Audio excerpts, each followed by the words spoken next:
Hollywood horror A to Z present don't speak. ये movie 2022 में release हुई थी और IMDb पे इसकी रेटिंग है 10 में से 3.4।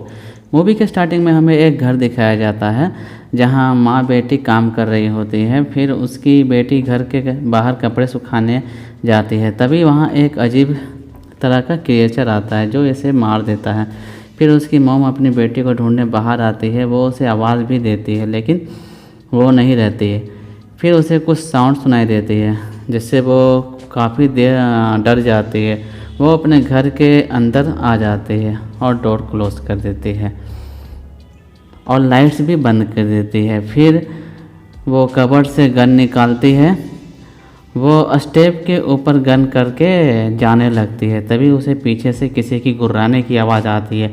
फिर उसकी भी मौत हो जाती है। फिर हमें उस घर के पड़ोसी का घर दिखाया जाता है जो अपनी बेटी रीटा से बात कर रही होती है।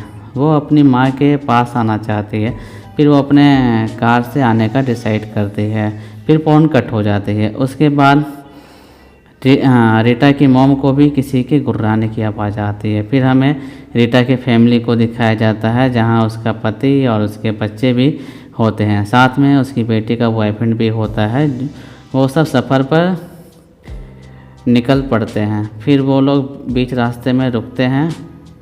वहाँ पर बाप और बेटे आपस में बातें कर रहे होते हैं। उसका बेटा अपने नाना और नानी को लेकर थोड़ा परेशान रहता है क्योंकि उनकी नाना और नानी की तबीयत ख़राब रहती है। फिर वो लोग उस जगह से निकल जाते हैं और अपने मॉम डैड के घर पहुंच जाते हैं। फिर वो लोग अंदर जाते हैं जहां उनकी बेटी कहती है कि नानी नहीं है। इस पर उनके डैड कहते हैं कि शायद वो पड़ोसी में किसी के यहाँ गए हों, मैं देख कर आता हूँ। फिर उनके डैड और मॉम पड़ोसी के घर जाते हैं लेकिन वो वहाँ देखते हैं कि कोई भी नहीं है, जिस पर उसका पति कहता है कि शायद यहाँ के लोग कहीं बाहर गए हों क्योंकि ये कोई बड़ी जगह नहीं है। फिर भी वो पूरा घर देखते हैं लेकिन घर में कोई भी नहीं है। फिर वो लोग कहते हैं कि शायद उनके नाना की तबीयत ठीक ना हो, उन्हें देखने हॉस्पिटल गए हों। लेकिन उनकी वाइफ कहती है कि मुझे यहाँ कुछ ठीक नहीं लग रहा है। फिर वो लोग अपने नानी के घर वापस आते हैं। फिर वो लोग फिर घर के लैंडलाइन से फ़ोन करने के लिए उठाते हैं लेकिन वो फ़ोन डेड रहता है। फिर वो लोग अपने मोबाइल भी चेक करते हैं, सबके मोबाइल डेड हो जाते हैं। फिर चार्ली के मॉम और डैड डिसाइड करते हैं कि वो दोनों शहर जाएंगे, शायद वहाँ उन्हें कोई सिग्नल मिल जाए। उनका बेटा भी कहता है कि वो भी साथ में जाएगा। फिर वो लोग गाड़ी में बैठते हैं लेकिन गाड़ी स्टार्ट नहीं होती है क्योंकि गाड़ी की बैटरी भी डेड हो जाती है। उसके डैड कहते हैं कि शायद मैंने कार की लाइट्स ऑन छोड़ दी थी, जिस पर उनका बेटा कहता है कि नहीं, आपने सब बंद कर दिया था। फिर उसके डैड कहते हैं कि जो भी हो अब गाड़ी स्टार्ट नहीं हो रही है। फिर वो लोग पैदल जाने का डिसाइड करते हैं और टाई को गाड़ी रिपेयरिंग करने को कहते हैं। फिर वो लोग शहर चले जाते हैं। वहाँ रास्ते में उन्हें विल का घर मिलता है जो कि उसकी नानी को जानता है।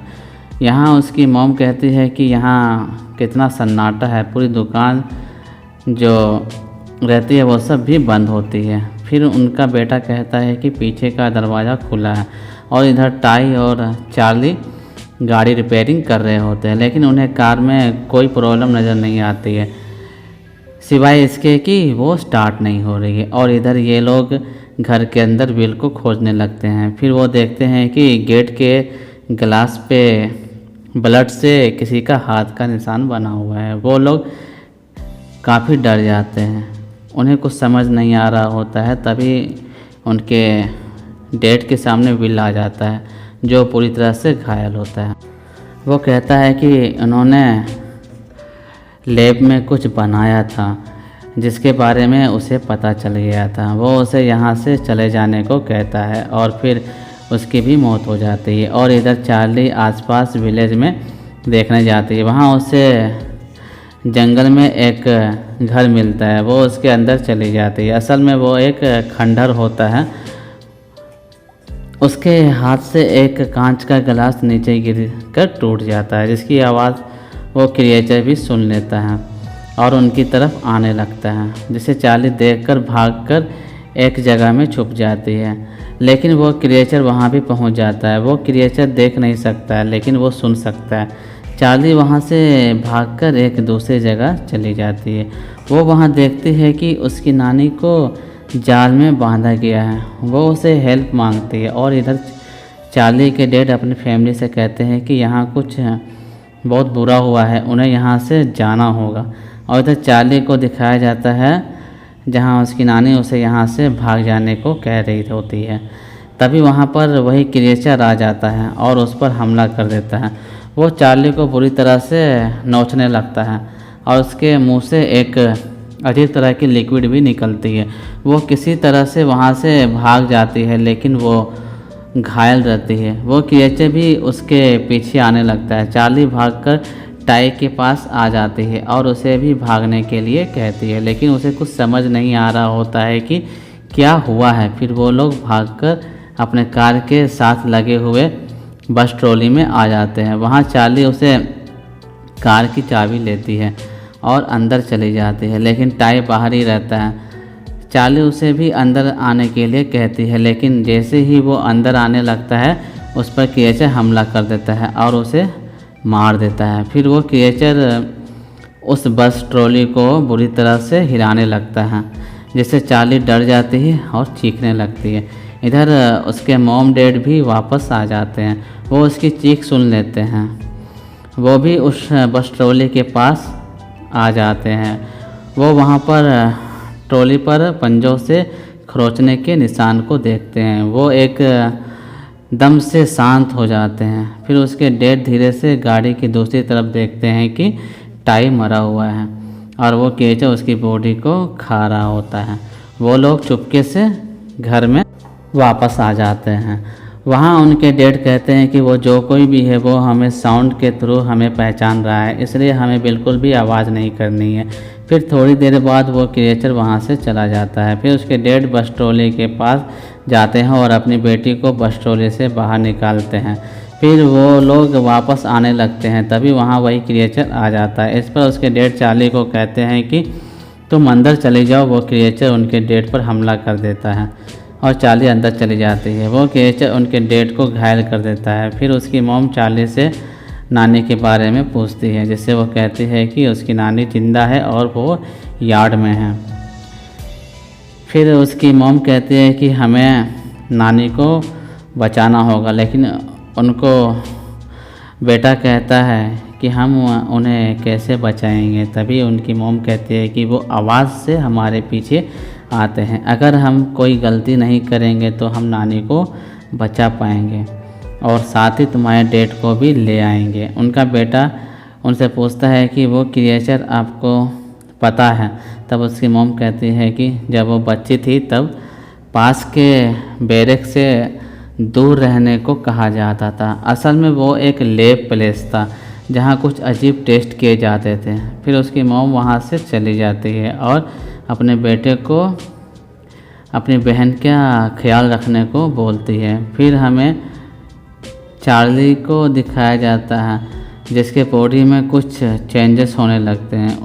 उसे मुंह से भी अजीब तरह की लिक्विड निकलने लगती है और वो लिक्विड उसके भाई के फेस पर भी लग जाती है। वो फिर बाथरूम में अपना फेस धोने चला जाता है और इधर उसकी मॉम वो जगह जाती है जहाँ उनकी नानी को वो क्रिएचर रखा हुआ था।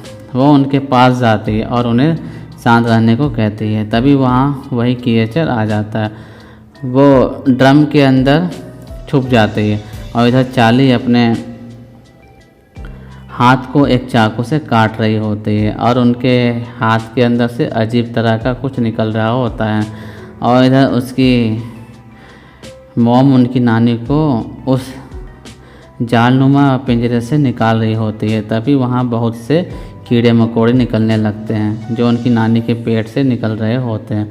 फिर उनका बेटा भी उसी बाड़े में आ जाता है। एक क्रिएचर उसके पीछे पड़ जाता है। तभी उसके डैड वहाँ आके उसे बचा लेते हैं। फिर उनके डैड उन्हें बाहर निकालने का इशारा करते हैं। वो बाहर निकल ही रहा होता है, तभी उसके हाथ से कोई चीज़ टकराकर नीचे गिर जाती है, जिससे आवाज़ होती है और वो क्रिएचर उसके बेटे के ऊपर आ जाता है। ये देखकर उसके डैड जोर से क्लैपिंग करते हैं, जिससे वो क्रिएचर उनके पास चला जाता है और उन्हें मारने लगता है। ये देखकर चार्ली की मॉम फावड़े को ज़ोर ज़ोर से पटकने लगती है, जिससे वो क्रिएचर उनके पीछे पड़ जाए और उनका बेटे को भागने का मौका भी मिल जाता है। चार्ली की मॉम भागते हुए उस बस ट्रॉली में छुप जाती है और किसी तरह से उसका डोर को बंद कर देती है। और इधर चार्ली के डैड की भी मौत हो जाती है। फिर सुबह होती है और उसका बेटा उस बाड़े से बाहर आ रहा होता है। फिर वो चार्ली के पास जाता है। वो देखता है कि चार्ली की भी मौत हो चुकी है। फिर वो बाहर निकलता है और वो उसी बस ट्रॉली के पास जाता है। जब वो गेट को ओपन करता है तो देखता है कि उसकी मॉम ठीक वैसे ही बंधी हुई है जैसे उसकी नानी बंधी थी। उसकी मॉम उसे वहाँ से भाग जाने को कहती है, लेकिन उसका बेटा इस बार गन लेके आया हुआ रहता है। वो उस क्रिएचर के ऊपर गन तान देता है, लेकिन जैसे ही फायर करता है तो उसे पता चलता है कि इसके अंदर बुलेट्स नहीं हैं। तभी उसकी मॉम ज़ोर ज़ोर से चीखने लगती है। तभी वहाँ आर्मी वाले आ जाते हैं और वो उनके बेटे को पकड़कर दूसरी तरफ ले जाते हैं। फिर हमें गोलियों की आवाज़ आती है और फिर मूवी यहीं पर समाप्त हो जाती है।